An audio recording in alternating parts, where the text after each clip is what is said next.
দেশের বিভিন্ন জেলার মতো কুষ্টিয়ার উপর দিয়েও বয়ে যাচ্ছে তীব্র তাপপ্রবাহ। টানা দাবদাহে শিশু ও বৃদ্ধ সহ বিভিন্ন বয়সী মানুষ ডায়রিয়ায় আক্রান্ত হয়ে কুষ্টিয়া 250 শয্যা বিশিষ্ট জেনারেল হাসপাতালে ভর্তি হচ্ছেন। প্রতিদিনই বেড়ে চলেছে ডায়রিয়া রোগীর সংখ্যা। হাসপাতালের ডায়রিয়া ওয়ার্ডে 5টি বেড থাকলেও রোগী ভর্তি হয়েছেন 49 জন। ওয়ার্ডে সিলিং ফ্যান ও পর্যাপ্ত বেড না থাকায় গরমে রোগীদের ভোগান্তি বেড়েছে কয়েক গুণ। চিকিৎসা নিতে এসে গরমে অতিষ্ঠ হয়ে পড়ছেন রোগীরা। জায়গা সংকটে বারান্দায় টিনের ছাউনির নিচে মেঝেতে পাটি বিছিয়ে চিকিৎসা নিতে দেখা গেছে অনেক রোগীকে। এতে তীব্র গরমে আরো অসুস্থ হয়ে পড়ছেন রোগী ও তাদের স্বজনরা।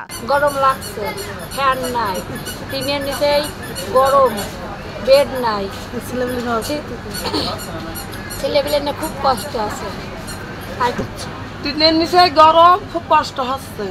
বুধবার কুষ্টিয়া জেনারেল হাসপাতালের ডায়রিয়া ওয়ার্ডে ঘুরে এমনই চিত্র দেখা যায়। এছাড়া হাসপাতালের অন্যান্য ওয়ার্ডেও একই চিত্র।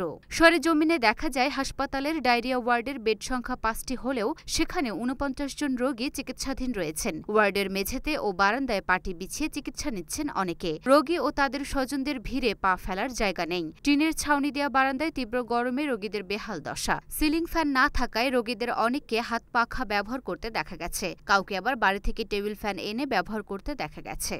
টিনের নিচে এসে বাচ্চা নিয়ে গরমে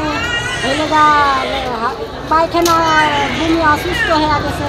আমরা খুব কষ্টই রয়েছি বাচ্চা নিয়ে। এখানে বেড নাই, কিছু নাই, টিনের তাপমাত্রায় এসব রুগী মুগি নিয়ে আমরা খুব কষ্ট পাচ্ছি।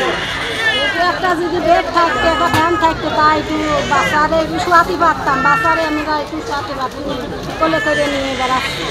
টিনের নিচে খুব কষ্ট হয়েছে, বেড নাই, খুব গরম, রুমে খুব কষ্ট।